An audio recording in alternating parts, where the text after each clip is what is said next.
Probably some of the most common topics people bring up is communication and leadership. But does the Bible itself and Christ's teaching teach us how to navigate those realms correctly and still be effective in the real world? I hope you guys stick around because we've got a perfect expert to answer exactly that question.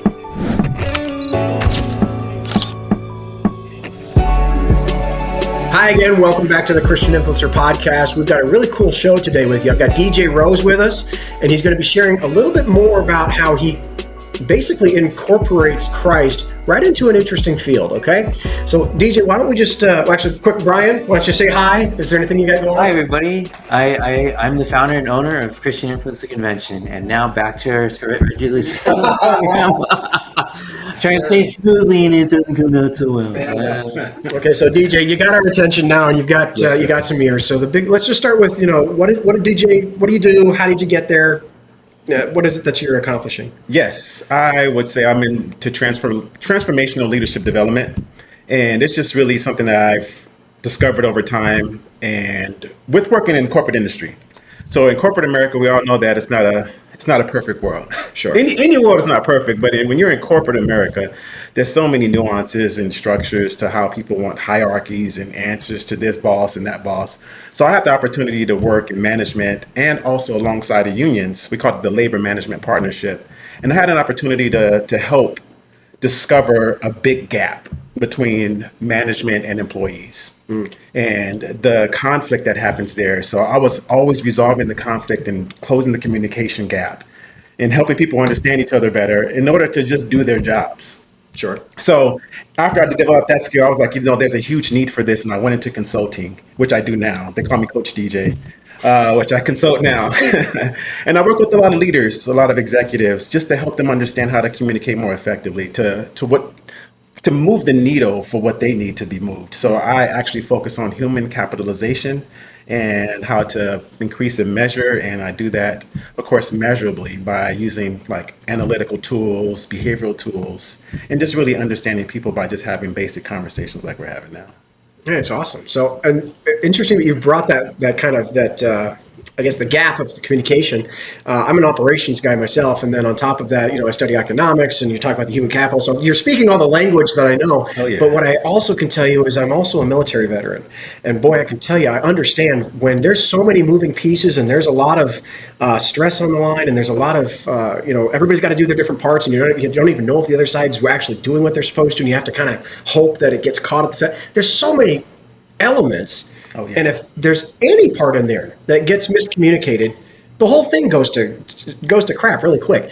So I love that you're nailing on something that is so very real. I understand that. So let's go backwards though, because obviously that's where you're at. Yes. Let's go back to kind of where you started, and in particular, did you, as we speak about Christ and our faith and how that plays into it, was you always grown up in the church, or did you come to Christ later in life? And then what did that look like once you met him? Yeah, I'm known as a PK, other than that, a pastor's kid. My parents, actually, they were ministers. They didn't fully pastor a church, but they were known as pastors. And of course, I grew up in a Christian household. And, once you grew up as a church kid, you learned a lot of the insides, too, of how churches worked and developed as well, and how some people show up with different masks, and how some people put on a front, and how some people can't truly be themselves. And, I've seen a lot of migration in the church and out of it, especially for my generation and even the younger generations. And it's just really, it's interesting, the dynamics of how church hurt can push some folks forward. And then how some folks even just develop their own personal relationships. And after that, of course, they, stick hold to what they say, train up a child in the way it should go and never depart.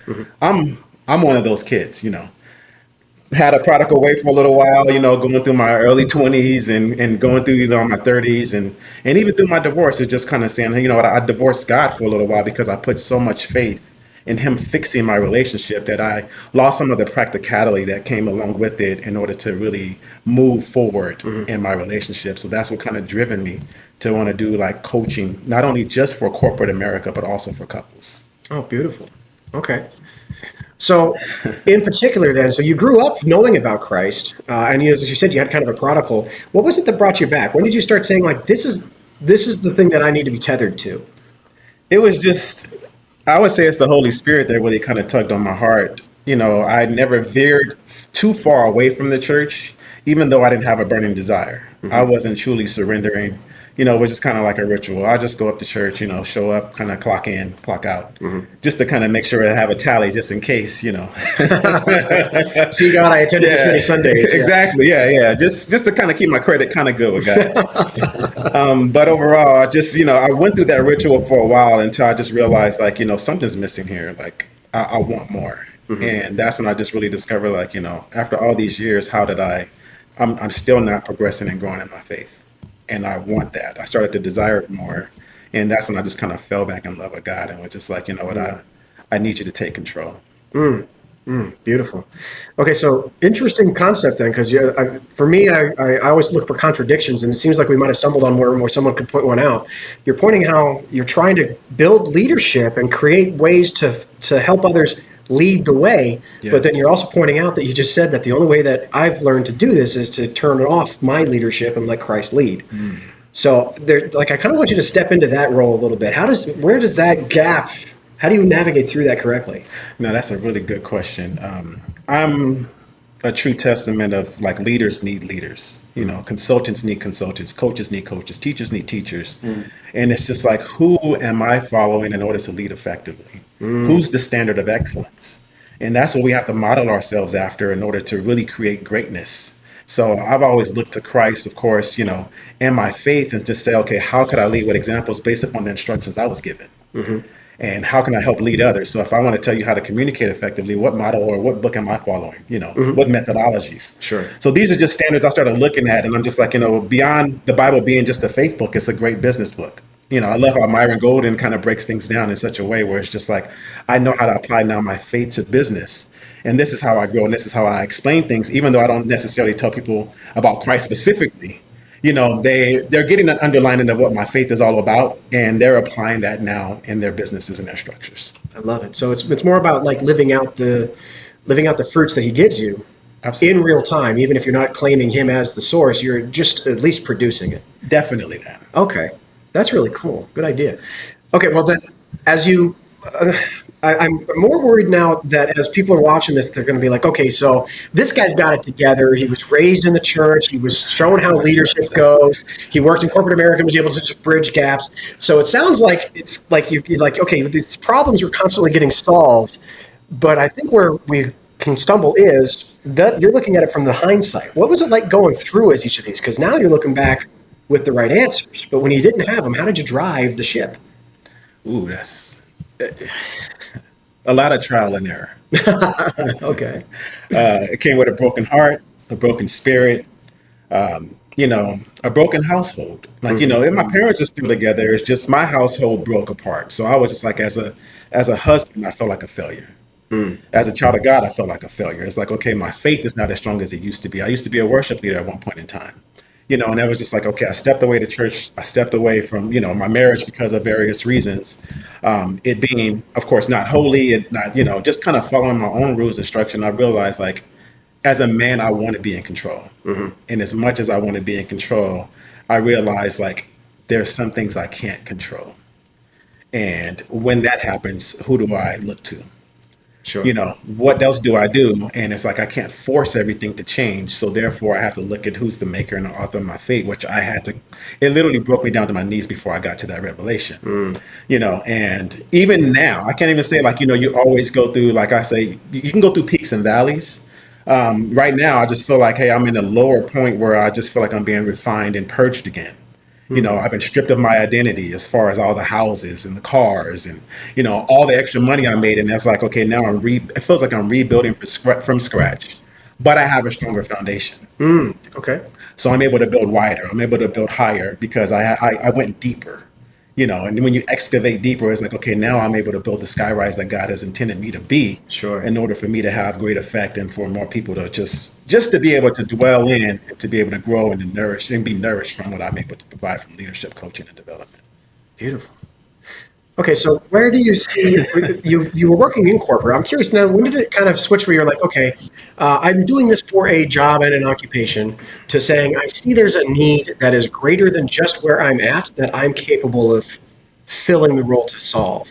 Where does that come from, and how do you kind of detach from what you've known Yeah. to saying I'm going to fly on my own while I'm still performing, giving the value that I'm supposed to? Like, how do you separate from that source that you were using, even though it's not the right one? Well, I just took the best practices and principles, and they're applicable everywhere. What I learned from my mentor, which is one of the most valuable things he's ever said to me, was just like the way you do one thing is the way you do everything. So if I show up to work and I'm great there, and I just say, hey, these are the principles and tools that allow me to be great, why wouldn't I use those same things in my home? Why wouldn't I use those same things in my family? So, like, there's this thing called work-life balance, which is truly not a balance, Okay. without boundaries. Sure. And it's just like, okay, how do we have this structure where we create the proper boundaries in order to really say I can define exactly how I show up in these specific areas without changing my character, without changing who I am. So, and even the book I'm writing now is called Power Partnerships. And it's just saying, how do I take, passion and turn it into prosperity using the great practices that's been used before me. So I just take business practices, which is called, business process development. And I just said, how can we turn that into like human capital development or human performance development? And then, it's the way we talk to each other in business. We talk to our bosses a different way than we talk to our spouses. That's true. And we talk to our employees kind of probably similar to the way we talk to our kids, but there's still different ways and nuances in businesses where there's well, I can say there's more of like, P&Ps, which is just like, what is it? The principles and this doesn't slip my mind right now. But those are just the things that are in place in order to protect the company from people having too much conflict. Okay. And yet there's no structure like that in relationships. So I just try to say, how do I take the best of what I know has been produced and has a standard of excellence, and then just transform over to different fields? One area I haven't seen it is the church. I know that there's not a lot of structure, even though the church is a faith organization, it's also a business. So it's just like, okay, how do we actually still apply some of these principles? So therefore, across the board, everyone understands that there's levels and there's, practices and there's things that are in place, which are the borders or the boundaries, in order to make sure that no one falls outside of it. And there's always respect, there's always honor in it, and there's harmony. Oh, and I love that you're bringing up that harmony concept, because I think a lot of people they do kind of forget that, running a church is kind of like running a business. Absolutely. There is an actual bill that has to put to, keep the lights on and to keep it heated or cooled. There's realities in that. And let's face it, we live in a society that tithing is something that we almost have to pull teeth to get people to really let go of their money so that they can be part of something that's different. So what I'm curious then is, as you see these things, and especially as you're talking about how the church runs it, in particular, how would you see that the lessons you've learned from what the church teaches, which is the Bible, we're supposed to be following this, how has that actually directly affected how you help guide and mentor and coach the people that you work with? Well, one, patience is a virtue. I exercise a lot of that, and just really saying and having grace. Having grace for folks who are learning, or having grace for people who do it wrong.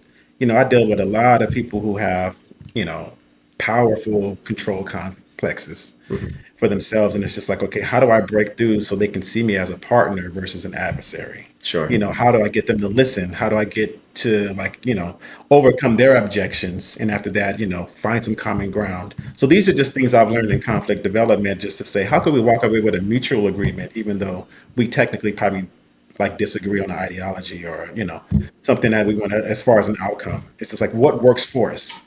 Where can we find this, this idea of, okay, I agree with this and you can agree with that. So these are just ways in my faith where I just saw it, in Jesus had made connections with certain people. The woman at the well, everybody else was pretty much rejecting her. And he just said, hey, you know what? I see you where you are. Sure. I recognize it, but I don't condemn you for it.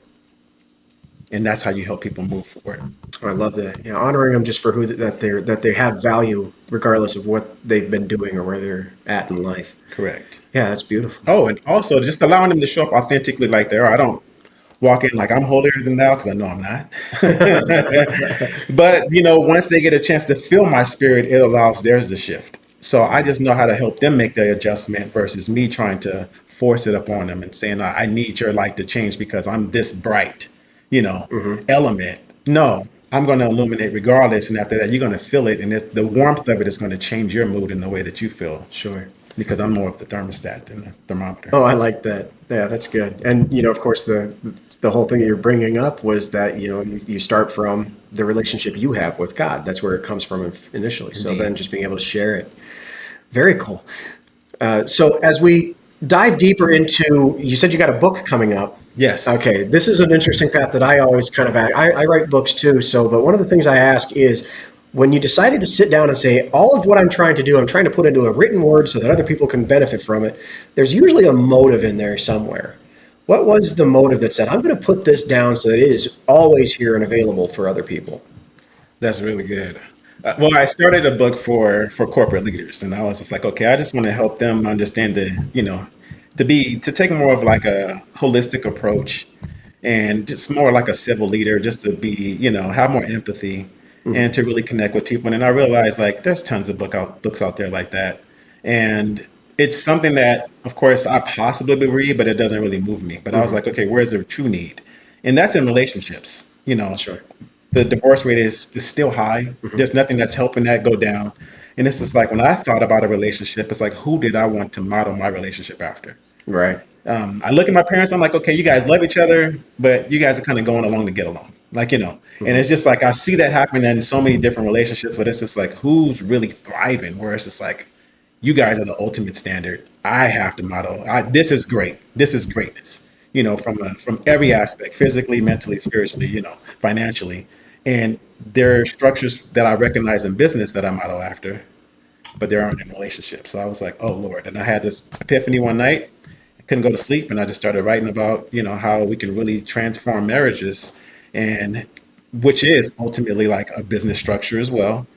Most people don't recognize that, but also just understanding, hey, how do we define this thing? How do we actually, recognize it as a strong partnership and transform it into a power partnership by just, applying this. I like to say it's intention, attention, and retention. Okay. So as a business consultant and being a Christian and seeing that you've been in church a good amount of times, I'm just curious to know what your take would be on where would be a good piece of advice you can give smaller churches or even bigger churches that you see that as a weakness. Like what can they do better? A weakness. One thing that can do better that I don't believe the church is fully control of. It's just technically it is the church because the people are the church. It's not the building. Right. But it's just really connectivity. There's a lack of it. And it's just like, okay, there's more clicks than there are true transparency and friendships and, sitting down at the table and having good conversations without people having to front. I know that I'm not the holiest man in the world. And judgment has always been this fine line between the religious leaders and just the common folks. So it's just really how do we show more grace? How do we recognize another person in need and just saying, oh, I can't fault you or condemn you for where you are because we all sin, we all fall short. It's just you're going through a season, and how could you become stronger because of this? Yeah, I think one of those things that I see in churches too, that as I've been growing up, is that usually it's a teaching pastor that's good and creative and being able to proselytize well, but then at the same time, because of that, they don't have the more logistical mind on figuring out where all the volunteers can go, where all the money or the CFO type of stuff can budget and whatnot. And that's of course why you need the executive pastor, which usually is in the background helping things out.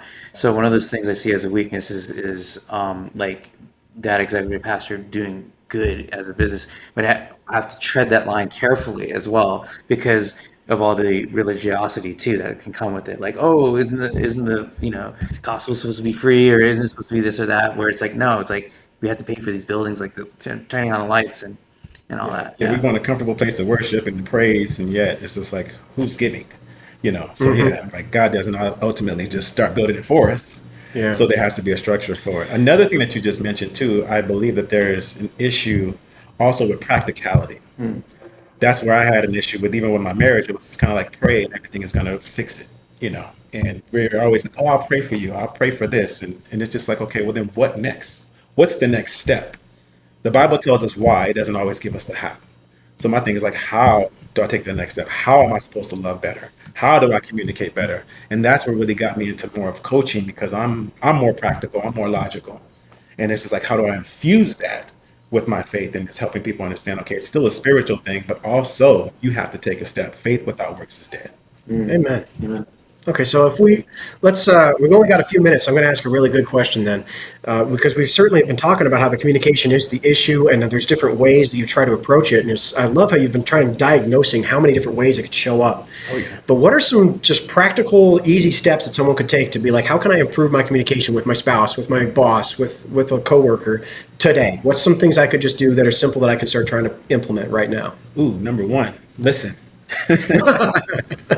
Communication is a two-way street, right? Sorry, what were you saying? Communication is a two-way street. And it's not always about talking. It's not always about getting your point across. It's really about understanding. So if we took this, if we step back and just say, okay, if I could understand before I'm understood, therefore I can communicate more effectively. So I would say that's definitely step number one. Okay. Another, of course, is also understanding your communication style.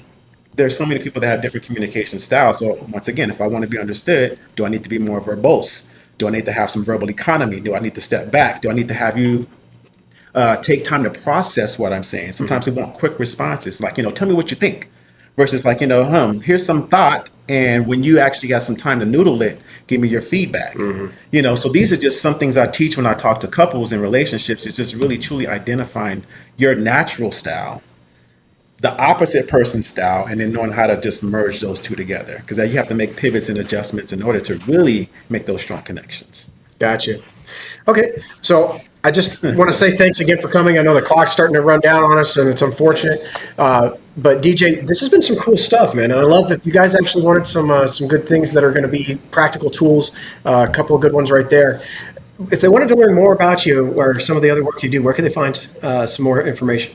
Definitely, yes. I'm an independent consultant at this point in time. I walked away from my VP position, but if you look at www.dasjaun.com, which is DASJAUN.com, they're able to find me online, and they can understand more about, how I transform leaders, work with executives, all the way down to couples. Very and cool. then even information on my book there on Power Partnership that's going to be pre-launched pretty soon. Very cool. Well, it's been great having you. Thanks again for being here. Just remember, guys, that if you are someone who follows Christ, you're already an influencer. And we are CIC.